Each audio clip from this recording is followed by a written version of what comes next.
45,000 से ज़्यादा शिक्षक शिक्षिकाओं की अधियाचना हम लोगों ने भेज दी है बीपीएससी को, और बीपीएससी अपना तय करेगा कब इम्तहान होंगे। आज कदाचार मुक्त परीक्षा हो रही है, या जिस तरीके से सारी कार्रवाइयाँ हो रही तो सभी छात्र छात्राओं के लिए हो रही। विधानसभा सत्र के बाद जब शिक्षा मंत्री बाहर निकले, मीडिया वालों ने उनसे सवाल पूछा और आरजेडी की तरफ से जो वॉकआउट किया गया था उसको लेकर के भी जब उनसे सवाल पूछा गया तो उन्होंने कहा कि भाई वो लोग पूरी तरह से संजीदा नहीं है और इसी वजह से वो बाहर आ जा रहे हैं। और उन्होंने TRE-4 को लेकर के भी बातें कही हैं। और खास करके आपको बता दें, पटना से सटे हुए एक मसूड़ी इलाका है, वहाँ एक 10वीं की छात्रा ने आत्महत्या कर ली है। वजह यह है कि वो एग्जाम सेंटर सिर्फ 5 मिनट देरी से पहुंची थी, लेकिन उनको अंदर घुसने नहीं दिया गया, एग्जाम नहीं दे पाई और उससे वो इतनी आहत हो गई कि उन्होंने अपनी जान दे दी। इसको लेकर के भी शिक्षा मंत्री ने कहा कि अब आपने जब मुझे बताया है, संज्ञान में जब आपने दिया है, तो अब इस मामले में हम जांच करेंगे और कानूनी कार्रवाई करेंगे। क्या कुछ कहा है और खास करके आरजेडी की तरफ से जो वॉकआउट किया गया था उसको लेकर के भी उन्होंने जवाब दिया है। क्या कुछ कहा है आप सुनिए। तो ले जाएंगे,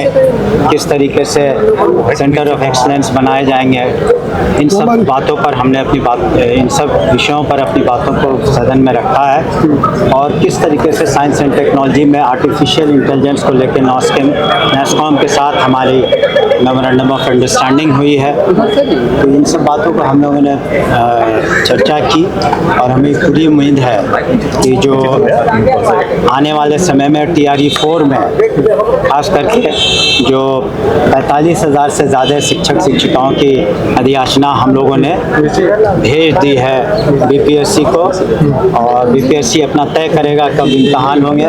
इसी तरह से जो दिव्यांग बच्चे हैं उनको चाहिए स्पेशल टीचर्स, उनके लिए भी 7,000 से ज़्यादा अधियाचना हम लोगों ने भेज दी है बीपीएससी को। बीपीएससी तय करेगा कि किस तरीके से अब एग्जाम किया जाए। बाहर भी आ गए, कई तरह के जो बच्चे 5 मिनट मात्र लेट होने के कारण से सेंटर में नहीं जाए, 3 मिनट लेट हो, 3 मिनट मात्र लेट हुए। जहाँ तक वॉकआउट का प्रश्न आपने पूछा, तो मैंने अपने वक्तव्य में भी कहा कि कुछ बच्चे 3 वॉकआउट का तो वो तो मैंने यही कहा कि उनकी मजबूरी भी है और कुछ आदतें भी हैं जिसकी वजह से वॉकआउट करते हैं। हमारे संज्ञान में आने दीजिए, मैं अभी कार्यालय जा रहा हूँ यहाँ से, और जो अगर इस तरह की बात हो तो निश्चित रूप से हम लोग उसका संज्ञान लेंगे और जो भी दोषी है या क्या इसमें सुधारात्मक कार्रवाई की जाए उस पर हम लोग ध्यान। सर नियम भी बनाएंगे, 2-3 मिनट लेट होने पर आपने हमारे संज्ञान में लाया तो अभी तो हम सदन से बाहर आए हैं, अभी कार्यालय में जाकर के इसका हम समीक्षा करें। रिबेट मिलेगा, लेट होते हैं तो छात्रों को रिबेट मिलेगा, 5-10 मिनट लेट भी जाएंगे तो फैक्ट ऑफ द केस को मैं एग्जामिन कर लूंगा कार्यालय में, जो उचित होगा निर्णय लेंगे। हम लोग हमेशा छात्र छात्राओं के हित में ही सब कुछ कर रहे हैं। आज कदाचार मुक्त परीक्षा हो रही है, या जिस तरीके से सारी कार्रवाइयाँ हो रही तो सभी छात्र छात्राओं के लिए हो रही, तो इसका भी हम संज्ञान लेंगे और अभी इसका निश्चित रूप से समीक्षा करके उचित।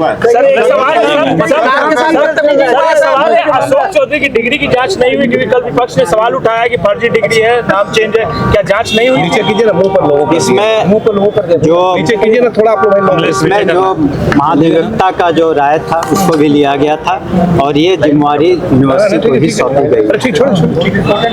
जो संबंधित इसमें जो विभाग के पास जो आते हैं, जो भी सफल उम्मीदवारों की सूची, उसका इनके विषय में हम लोगों ने महाधिवक्ता से भी राय ली और उन्होंने इसे यूनिवर्सिटी को कहा कि इसको जांच यूनिवर्सिटी ही करेगी, तो उसको वहाँ भेजा गया।